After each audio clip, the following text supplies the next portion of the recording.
Murray's 99th birthday is March 2nd. Please share pictures of yourself with the hashtag Happy Birthday Rothbard, reading a Rothbard book, or wearing a Rothbard t-shirt. The Mises Institute is celebrating with its Murray 99 campaign. Everyone who donates $26 or more using the link will receive a copy of his Economic Depressions, Their Cause and Cure, and his Nations by Consent.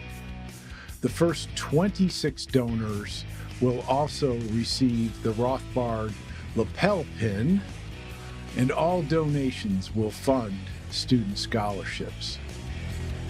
Hello and welcome to another episode of the Minor Issues Podcast. I'm Mark Thornton at the Mises Institute. Is Amazon a union-busting Leviathan? Well, success breeds contempt is an old saying that often gets used and applied to big business. This no doubt stems in part from the socialistic education and upbringing that's common in America, a topic that I discussed in a previous episode of this podcast. Not surprisingly, Amazon is widely attacked as contemptuously guilty for a variety of its actions. The Wikipedia entry called Criticisms of Amazon is over 70 single pages long, with almost 500 references. Amazon gets attacked even by some libertarians for tax dodging, subsidy taking, military contracting, and patent enforcing activities.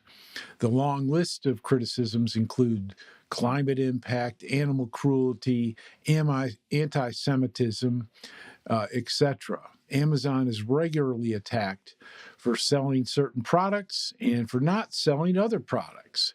Many of the complaints relate to what other people are selling through Amazon's system, or attacks by people who are using Amazon's system to sell their own products.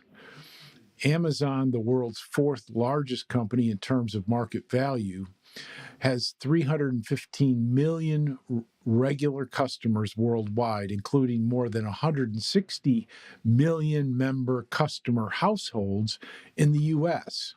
Amazon makes for a tempting target for social critics of all sorts. In my own unofficial polling of first-generation Amazon customers, I found that everybody I asked was an Amazon customer, that no one had any complaints about the company, and that they were all of them considered the company's service anywhere from fantastic to almost indispensable. Most notably, Amazon provides customers with customer reviews and ratings, allows people to ask questions of companies and fellow customers, and has a fairly liberal return policy. It also keeps competitive pressure on local brick and mortar businesses, which have improved themselves in terms of overall consumer satisfaction as a result. They also deliver products that are difficult to access. Whether you live in a small rural town or in a densely populated urban area with difficult traffic conditions, or even without the personal means of transportation. One of the biggest groups of complaints surrounds Amazon's relationship with labor. Amazon is the world's second largest private sector employer behind Walmart. These behind the scenes issues revolve around claims of low wages and benefits and difficult working conditions, etc.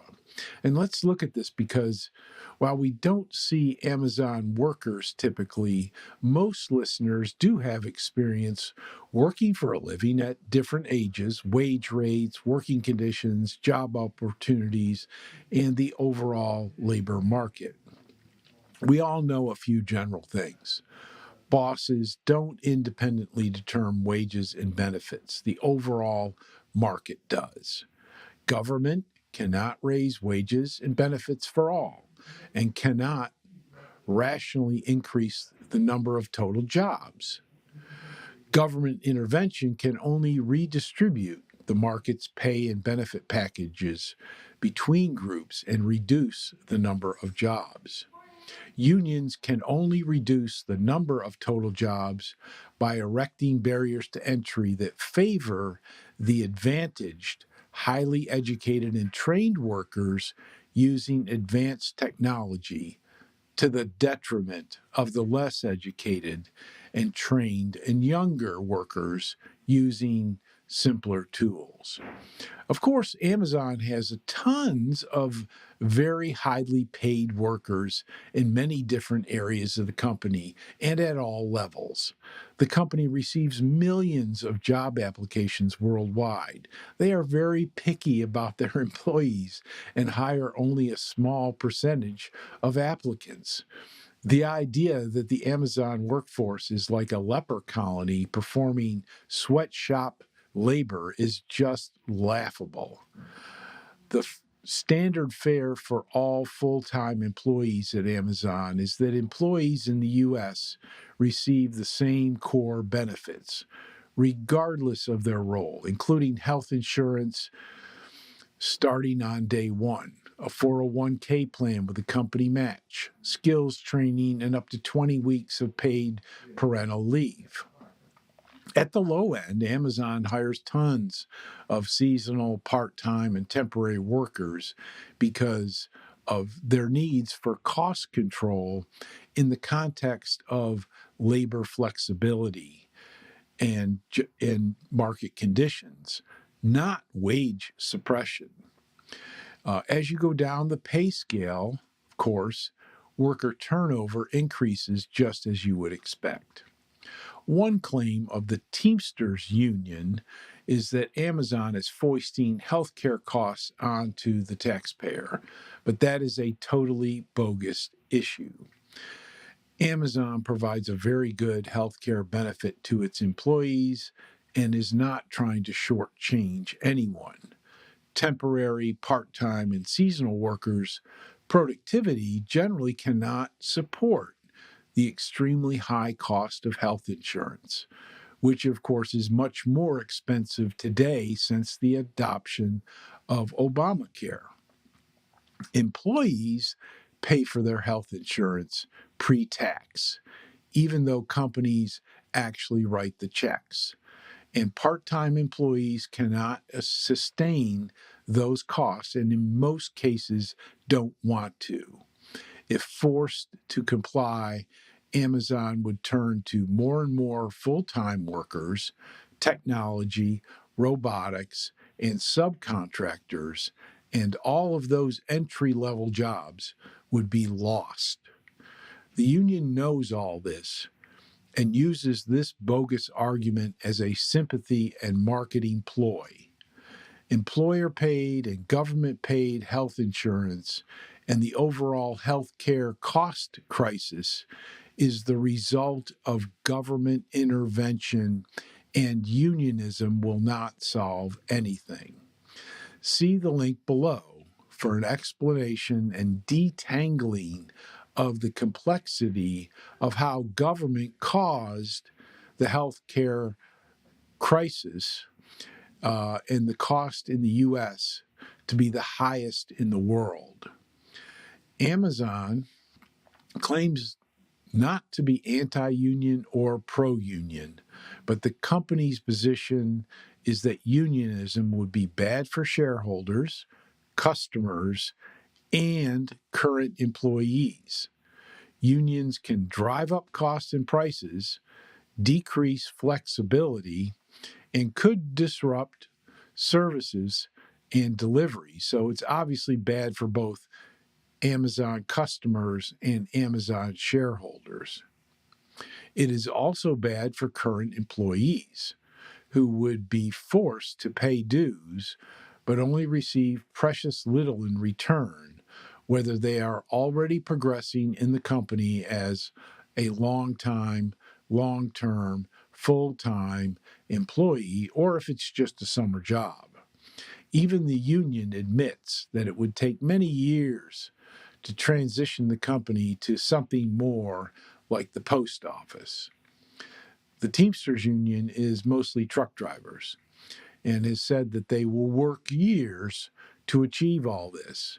They have been losing membership for decades, and the Amazon workforce is their holy grail. The Teamsters president said threateningly that he wanted to put Jeff Bezos, quote, down on his knees, and he was going to, quote, going to get the CEO that started Amazon. Well, so far the union has been unsuccessful. A couple of locations have unionized, but only where there is strong ideological sympathies for socialism, like in New York City and Los Angeles, California. Union membership represents only a teeny fraction of 1% of Amazon's total workforce. And the union took a pasting last week in North Carolina, winning only about 1/3 of the votes in a union election. Shockingly, the National Labor Relations Board allows former as well as current workers to take part in the vote. Now, on the one hand, I have nothing against Teamsters. My great-great-grandfather was a pre-union Teamster who used his own horse-drawn cart to haul the rocks to build the first safety wall around the lakeshore in my hometown. No one I know knew him, but everyone in the family is proud of him and the work that he did. On the other hand, unions have a very rather well-established dirty reputation related to organized crime, corruption, and labor violence, something the current Teamsters president readily admits. Astonishingly, the union boss even attacked Bezos by verbally linking him and Amazon with, quote, striking, blackballing, and crime syndicate behavior, which are all traditional, well-known hallmarks of unionism. Now, in conclusion, Amazon is great and has made uncountable lives better off. Sure, it has its problems, but it continues to provide a valuable, vital, and almost indispensable service to many, and is one of the world's largest employers. The ongoing assault by the union should not be seen as a sign that Amazon is mistreating their workers, as the union claims, but rather as a sign of their success and the covetousness of their shameless union pursuers.